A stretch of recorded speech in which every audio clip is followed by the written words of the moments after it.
sometimes think I live in a cyberpunk novel, right? High-tech, low-life. Hello, everyone, and welcome to the CyberWire's Hacking Humans podcast, where each week we look behind the social engineering scams, the phishing schemes, and the criminal exploits that are making headlines and taking a heavy toll on organizations around the world. This episode is for September 3rd, 2020. I'm Dave Bittner from the CyberWire, and joining me is Joe Kerrigan from the Johns Hopkins University Information Security Institute. Hello, Joe. Hi, Dave. We got some good stories to share this week, and later in the show, my conversation with Max Heinemeyer from Darktrace. He's going to be sharing with us some of the threats that he and his team have been tracking throughout the onset and spread of COVID-19. Have you ever been to security training? We have. What's it been like for you? If you're like us, ladies and gentlemen, it's the annual compliance drill, a few hours of PowerPoint in the staff break room. Refreshments in the form of sugary donuts and tepid coffee are sometimes provided, but a little bit of your soul seems to die every time the trainer says, "Next slide." Well, okay, we exaggerate, but you know what we mean. Stay with us, and in a few minutes, we'll hear from our sponsors at KnowBe4, who have a different way of training.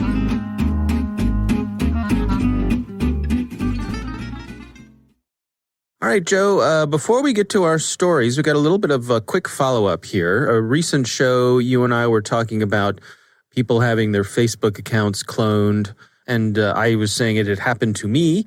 Yep. We got a kind note over on Twitter from someone who goes by the name The Computrix, at The Computrix. And this person said that people can slow down Facebook cloners by hiding their friends list. It's something I recommend to everyone. It's under Friends, Manage, Edit Privacy. This is a good idea. You go in there, and so the general public can't see your friends list. You can actually make it so that only you can see your friends list, which right. Yep. Seems like a good idea. It does. It does seem like a good idea. In fact, I do this, actually. What the biggest issue is here is that a lot of people do not do this. Yeah. So they're the ones at risk of being cloned. And the Computrix here is absolutely correct. This is a great way to stop your account from being cloned effectively. Someone can still clone your account, but they will not be able to address your friends because they won't know who they are. Right.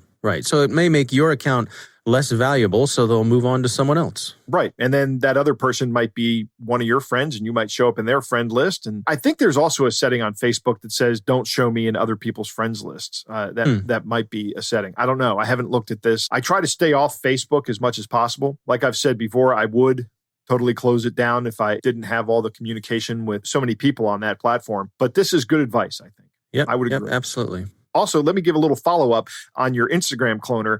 I said we'd follow this as it goes on. Nothing has happened with that yet. So I checked yesterday, no communication from the person who cloned your account. All right, well, let's move on to our stories. I'm going to kick things off for us this week. This is a story from the Cyber News website, written by Bernard Meyer. It's titled, "Boomer Outsmarts Hackers, Kiss Your Cash Goodbye." And this is all happening over in the UK. And I'm pretty sure you're going to get a kick out of this, Joe, because I know you love it when the good guys pull one over on the bad guys. I do, yes. So this is a story of a 73-year-old gentleman from North Yorkshire who was able to sort of turn the tables on some hackers who were trying to steal thousands of pounds. You know, Joe, pounds, that's what they call money over in the UK. That's right. It's kind of like dollars, but right, exactly. Yeah. So he got reached out to on Facebook from an acquaintance of his who asked if he could help with a transaction online. He said he was buying a camera and he was having trouble with his PayPal account and asked this gentleman if he could help him basically with the money. And this guy said he wanted to be helpful. He said, okay, I'll help you with that.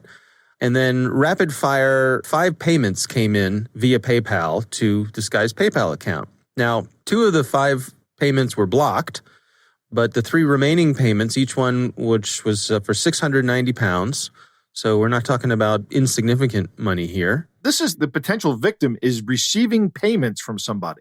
Correct. Right. So the first thing that happens is the bad guys send this person some money. Okay. And not an insignificant amount.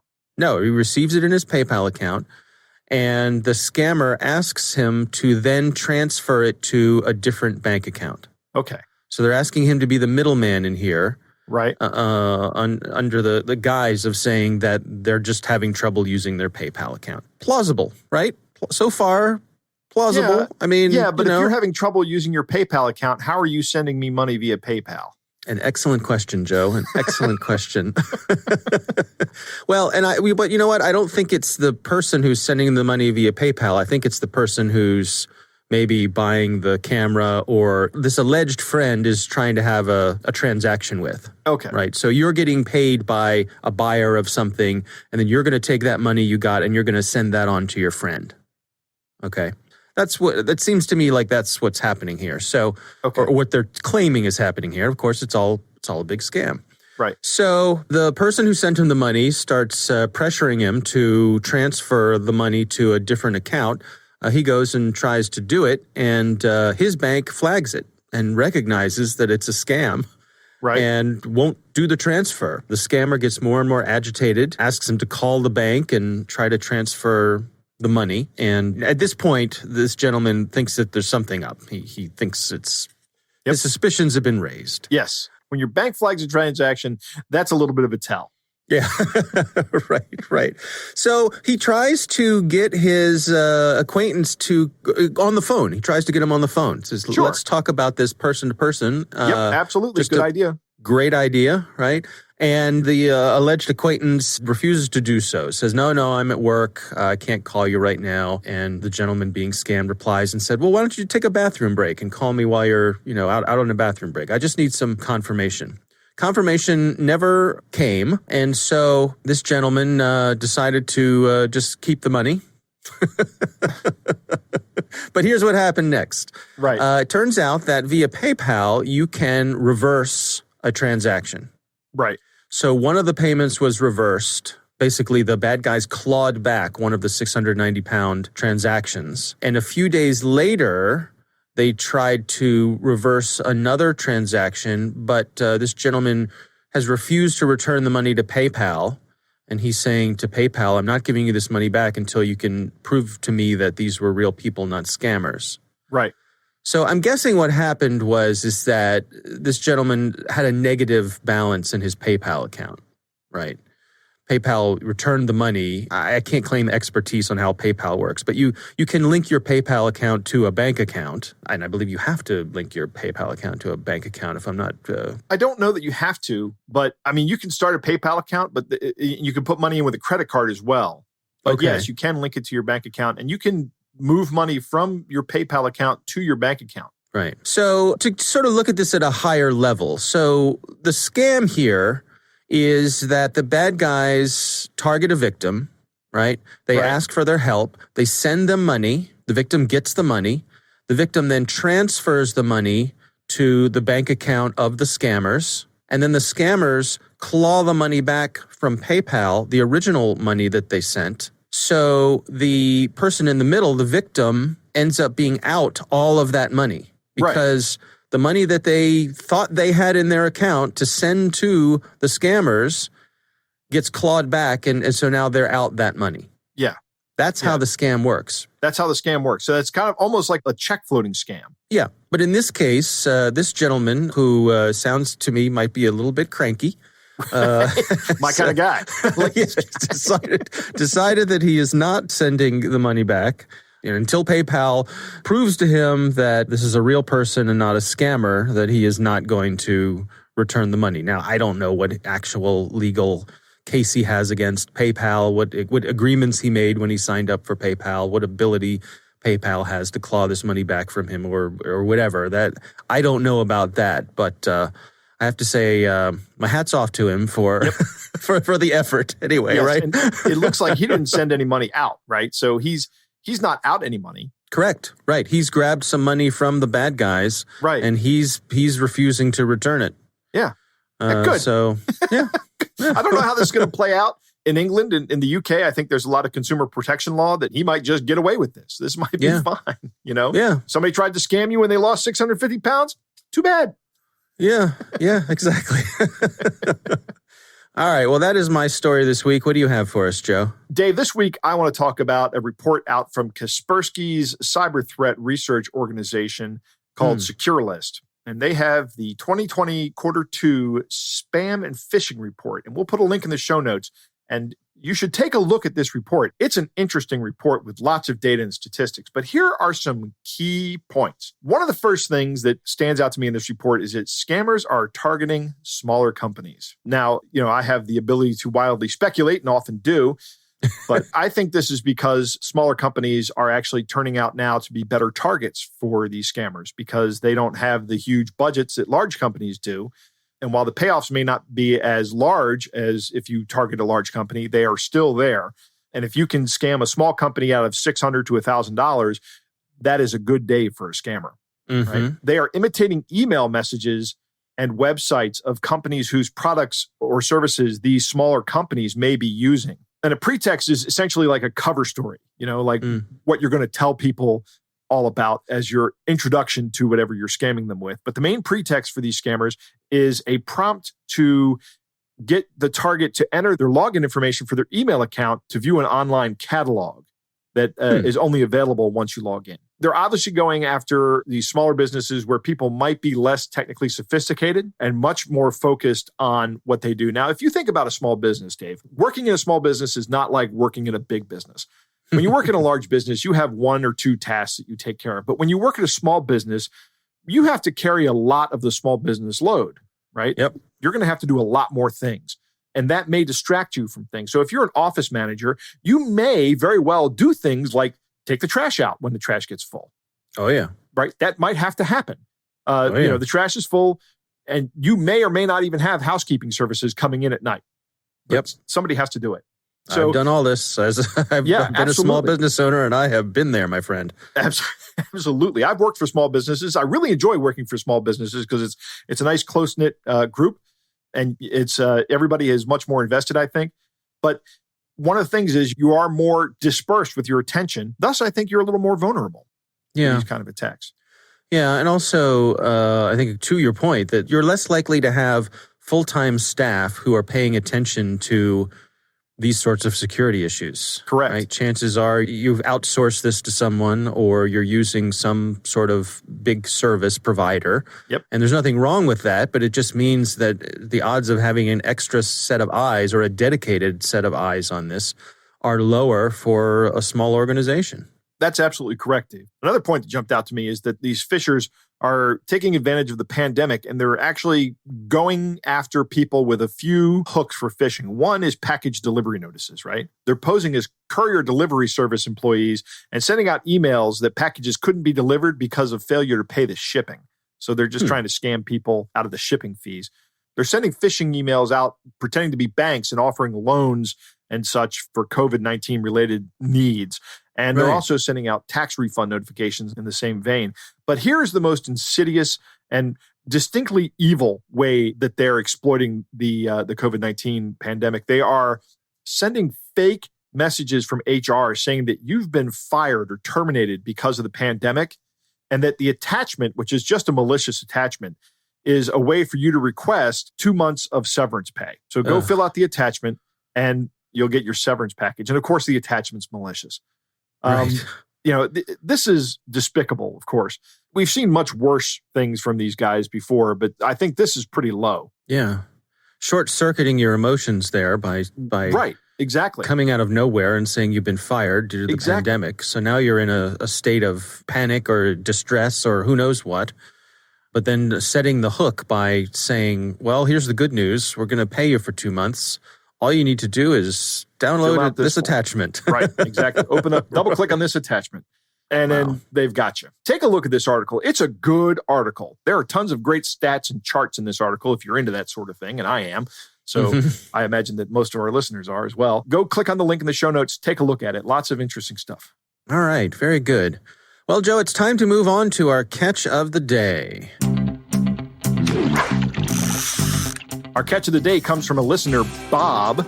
Bob received an email that reads like this. Hi, dear. Thank God that you and your families are safe, healthy, and in good spirits. My name is Eddie Zillen. I'm from Ohio and attended high school senior in Cleveland. First of all, I want to admit that I was a little worried whether you would answer my request for a good relationship or not. In the recent past, I also tried a couple of times to create conversation on the email or phone, but I don't want to feel hurt and have rejected my feelings toward you.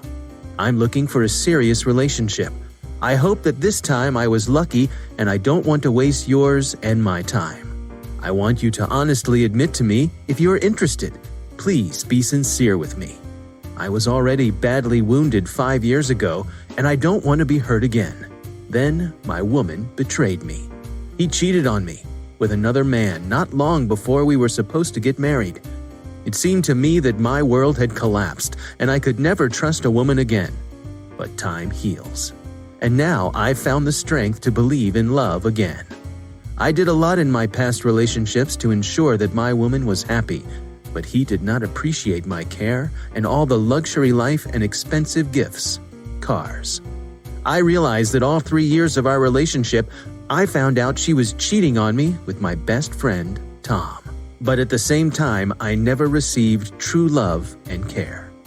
After much thought, I decided to try to look for happiness, and I'm ready to take care of you, love you, and make you happy.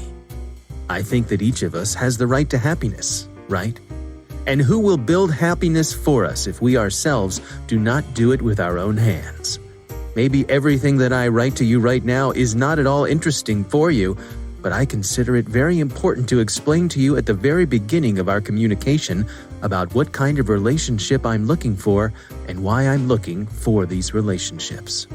My goal is to find the right woman with whom I can build a serious relationship and be happy together. I believe I have a lot to tell you, but I have to stop now until I receive your kind response. Thanks so much, Eddie Zillen, CEO, investor in cryptocurrencies. My favorite part is that he talks about his previous woman, but doesn't use the proper pronoun until like 2/3 of the way through the article. Right. Right. Right.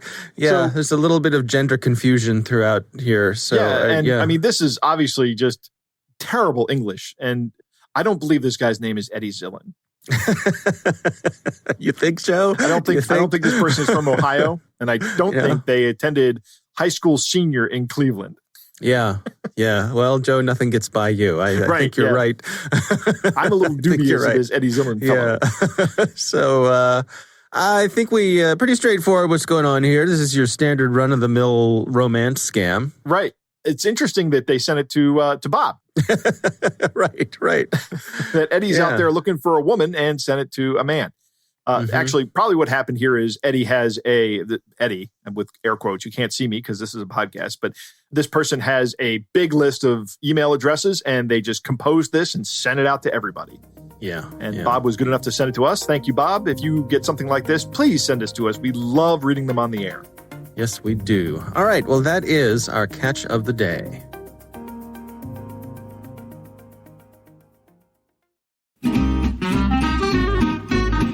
And now back to that question we asked earlier about training.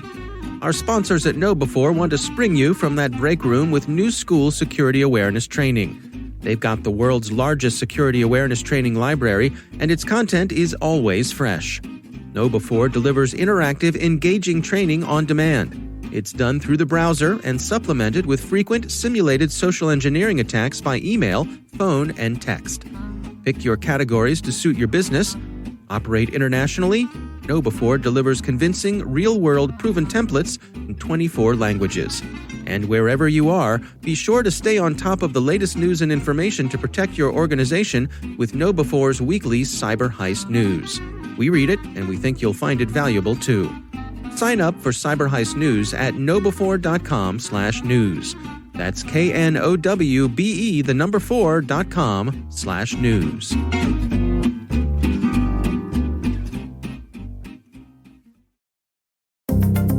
All right, Joe, so I recently had the pleasure of speaking with Max Heinemeyer from a company called Darktrace, a security company, and he and his team have been tracking some things from the onset and spread of COVID, and Max joins us to share some of the things that they've been following.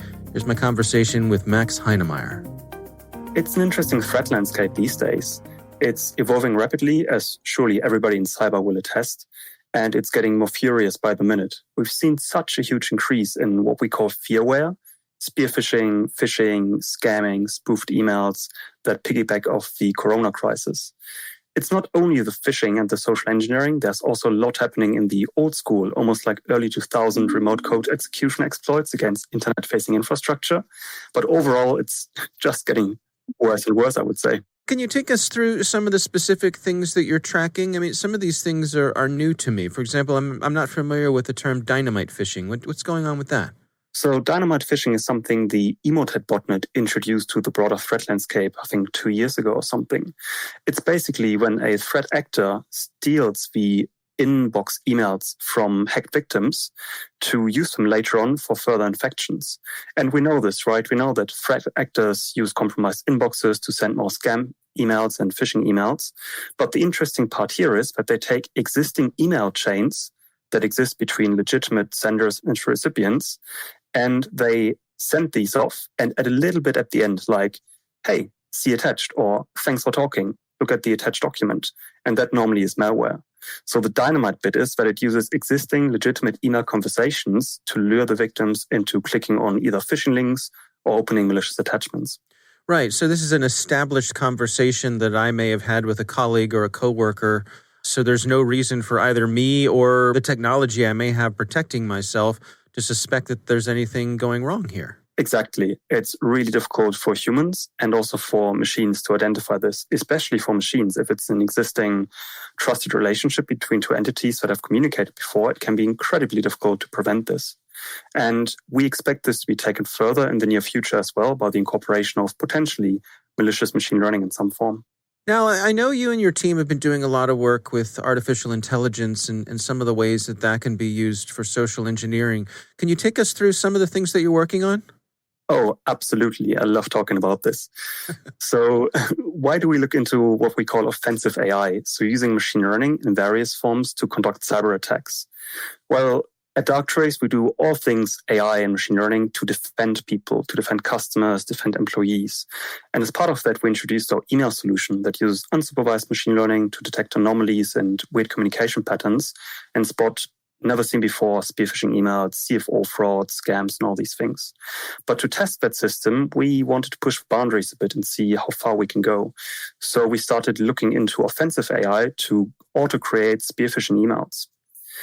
And I'm more than happy to expand on this. I think it's very exciting. And we actually think that some threat actors are also piggybacking off of this and looking into similar techniques. Yeah, well, let's go into it. What sorts of things are you working on? So if you think about creating spearfishing emails, normally what you go through, and I used to be a pen tester, I still conduct pen tests and I've been doing for 10 years now. Normally you, of course, will get your victims, either the organization or the individuals. You understand their social media profiles, their job position, their bios, their CV that's online, their hobbies, the things they talk about, where they live. So it's basic social engineering 101, right? Researching your victims and doing all these things. And we thought, why can't we automate this? Why do we have to do all of these things manually? And why can't we push the boundaries a bit? So instead of doing these laborious and very manual intense tasks ourselves, we created some machine learning bits and pieces to automate that. So instead of, doing all the legwork yourself and going to social media, creating LinkedIn profiles, understanding situations and topics and all these things, we use some machine learning of various forms, some supervised and some unsupervised, to basically go through social media, understand profiles, understand job positions, understand topics that people talk about, and then drive it further. Not just understand these things, but understand the topics they talk about, the positions they're in, the hierarchy levels of organizations, and then auto-create, based on that information automatically gathered, suggestions for spearfishing attachments and emails. So all the legwork, all the boring tasks almost that you have to do as a social engineer, we basically automate it to the furthest degree possible, we think. That's just a prototype, and we used it for internal testing to test our own systems, but we were astonished how effective it is. Yeah, I mean, I have to say that's kind of a chilling possibility to think about, that if I'm a social engineer, I can have this, I suppose, sort of a cheat sheet given to me that gives me the the recommended ways to go at spearfishing someone. Exactly. Everything you need to do basically is point the tool at a victim organization, and a few minutes later, you're presented with directed spearfishing emails, the victims being spoofed, the attachments are there, topics they talk about on social media are selected and piggybacked on. It's very powerful. We have not open sourced it and probably won't do it because it's quite dangerous, obviously. But if folks want to get an idea and a taster, there's an open source tool out there which does the same thing for spear tweeting. It's called snap_r. And it's a prototype from, I think, 2 years ago or something. Really interesting. It does a few of those things I mentioned, but just based on Twitter. Understand conversations, natural language processing, and auto-create spearfishing tweets. Are there any practical defenses against these sorts of things? I mean, if they're just gathering information that's out there in the open, I suspect this is a difficult thing to defend against. I think anything so early in the kill chain, the OSINT part, the early reconnaissance part that doesn't even touch the victims is really hard to defend against, right? I mean, we always want to defend as early as possible in the kill chain, but that's just outside of most people's possibility realm to do this. We think that the machines need to do a better job, right? Tools, vendors, email gateways. And it's very important to have security awareness programs and have so-called the human firewall. You know best here in this podcast, right? But we think from the vendor perspective and the tech perspective, we have to push the boundaries. We can't push too much responsibility, especially now that it gets harder to spot these fakes and they can be created more rapidly and at scale. We can't push the responsibility down to the humans all the time. We still have to be aware, but we need to be doing a better job as the security industry. You know, here in the U.S., we've got an election coming up, sort of bearing down on us sooner than later. And something that has a lot of people concerned is the possibility of folks using deepfakes for misinformation. And I know that's an area that you and your team have been taking a look at as well. Oh, absolutely. And it doesn't even have to be a specialized AI research team to utilize these technologies for evil or for good purposes. If folks take a look at websites like thispersondoesnotexist.com, you can just get deepfake pictures from people that don't exist and don't flag up on any OSINT tools and use them in your spearfishing examples and similar things. So we fully believe that the problem with fake news and with disinformation campaigns will just be exacerbated with the upcoming election in the US, obviously, and other countries. But it doesn't even have to be that technologically advanced, right? I sometimes think I live in a cyberpunk novel, right? High-tech, low-life. And it doesn't need deepfakes to have a successful disinformation campaign. It's certainly useful to make attribution harder and detection harder, but even with existing tools and just amplification on Twitter and other social media, botnets and troll farms, there can be a lot of damage done. Yeah, I think that's a really good point and a valuable insight that I think it's very easy for us to be attracted to or maybe even distracted by these very shiny things like deepfakes that capture the imagination. But really, those simple things, those low-level things, those phishing campaigns, those disinformation campaigns, they still work. They're still highly effective. Absolutely. And that's what we see all the time. And with Darktrace, we're fully believing in that phishing is used so much by threat actors because it's low cost and high efficiency. Right? It lowers the barriers to entry to many threat actors. And again, we think it's super important to use advanced defenses so we don't shift the responsibility on the poor employees who, just want to do their jobs. So it's quite an important point for us to not overcomplicate things and scare people into thinking Terminator is 2 clicks away and it's going to hack everybody and everybody's going to use deepfakes. It's certainly a tale of our times that it's often discussed in the media, but we have to be skeptic around the latest hypes. And that comes from a company who does machine learning and AI, right? Right. Well, what are your recommendations then for folks who are looking to best protect themselves against these sort of things? What sort of advice do you have? Just a couple of things. And I always think about individual advice and organizational advice. But on the individual level, just be aware and take your best practices into action. These can be things, as everybody knows, multi-factor authentication, good password management, mnemonic techniques, password managers. And I've got some very paranoid friends who don't even use social media at all and say, I don't even want to appear. But keep in mind that might open you up for fake attacks where somebody takes over your non-existing profile because you just don't have a footprint and use that to attack other people. From the organizational perspective, I think there's a lot of interesting and great tech out there at the moment. So as an industry, we've been struggling with the traditional approach of, predefining evil using blacklists and threat intelligence and signatures. And that's great. We still need this, absolutely. probably more for retrospectively finding attacks. And there's a lot of really good tech out there. For example, cloud email security supplements. Obviously, Darktrace provides something like this as well with anti-GNI email that can do a lot of the heavy lifting and prevent phishing, spear phishing, CFO from getting through. So to boil it down, I think it's best practices that we all know, cyber hygiene topics, but also looking a bit ahead and using great evolving technology to your best purposes. We often think about paradigm changes, and while all this offensive AI talk seems quite far away, why people still get hacked by a malicious link, I like to think about paradigm changes. And what I mean by this is we saw that WannaCry and NotPetya were paradigm changes. We knew that ransomware existed, and we knew that laterally moving malware existed, but nobody had put it together. And these two things coming together really changed the landscape of security, and still does. And we anticipate the same happening once the genie is out of the bottle with offensive AI, so introducing some clever machine learning to some phases of the attack lifecycle to hacking. So it's early to say, but something folks should think about because we think it's a strategic topic. All right, Joe, what do you think? I think that was a great interview, Dave. I like what Max had to say. A couple key points here. I like his term fearware. That's a great term. Remember, we said this earlier in the show, but fear is a tool that scammers use to short circuit your thinking. It's one of the biggest tools that they have, the other tool being greed. Those are the two things that they use, fear and greed. They also use loneliness, love, isolation, other tools as well. But for setting the hook, the two biggest emotional triggers they're going to capitalize on are fear and greed.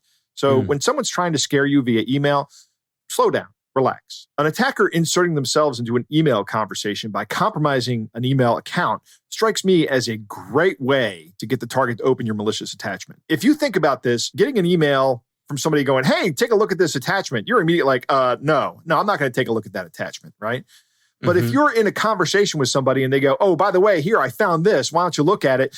Your guard may be down, especially if they're coming from a compromised inbox. Right. It's a trusted source. Yeah, exactly. If I got an email from you that said, hey, Dave, check out this thing I saw. This is hilarious. Right. I'd probably just open it up because I consider you to be a trusted source and I wouldn't think twice about it. Absolutely. Fool that I am. Right. Well, fortunately for you, Dave, I use multi-factor authentication on all the email accounts I use to communicate with you. So chances of that account being hacked by somebody else are very low. So, okay. Lucky Good. you. Machine learning is the future of security, but it is also the future of malicious activity. That is definitely going to be out there. These machine learning tools are readily available for anybody. They are developed in Python, which is a language that's very easy to learn and pick up. And all you have to do is just start learning about it, and you can develop these tools. And of course, malicious actors know that, and they're doing it as well. Darktrace has used machine learning to automate the recon phase of a social engineering attack. And once again, here's some more wild speculation from me. Darktrace said they are not going to release their tool because they think it's too dangerous, but someone is going to release something similar. In fact, Max was talking about one tool that already does this for Twitter accounts, but somebody's going to release something similar like what they've developed. And I would suspect that there are already organizations that have similar tools, malicious organizations. Yeah, for sure. Max talks about things early in the kill chain being difficult to defend against. And if you're not familiar with the term kill chain, that's one of those sexy computer security terms, right? We got to get them in somewhere along the kill chain. Right. The process of performing any kind of malicious activity is just that. It's a process, right? And it starts with recon and surveillance, and then it moves along this process. And the first kinetic action is usually an email. And then after that, there's a malicious installation of some software or a compromise of a machine. Then after that, there's lateral movement. And that's the list of opportunities that you have to stop this attack. And they call that the kill chain. So it's a nice, concise way to explain that. And he's right. Defending against the recon part is really not that easy. I mean, because all that information is out there. And as Max is talking, he makes me want to just get rid of all my social media accounts, right? Which is something I already want to do, but I can't. But then he says something that's really interesting. And that's if you're not there, somebody's going to fill that void with you. That's a risk that you're running.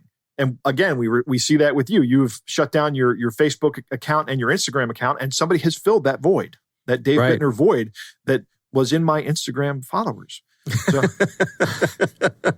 thankfully now, thanks to this malicious actor, I have that Dave Bittner void filled. Yes, that's right. You had a Dave Bittner-shaped hole in your heart. All right. Well, our thanks to Max Heinemeyer from Darktrace for joining us. We do appreciate him taking the time. And of course, we want to thank our sponsors, KnowBe4. They are the social engineering experts and the pioneers of new school security awareness training. Be sure to take advantage of their free phishing test, which you can find at knowbe4.com/fishtest. Think of KnowBe4 for your security training. We want to thank all of you for listening. That is our show. Of course, we want to thank the Johns Hopkins University Information Security Institute for their participation. You can learn more at isi.jhu.edu. The Hacking Humans podcast is proudly produced in Maryland at the startup studios of Data Tribe, where they're co-building the next generation of cybersecurity teams and technologies. Our coordinating producer is Jennifer Iben. Our executive editor is Peter Kilpie. I'm Dave Bittner. And I'm Joe Kerrigan. Thanks for listening.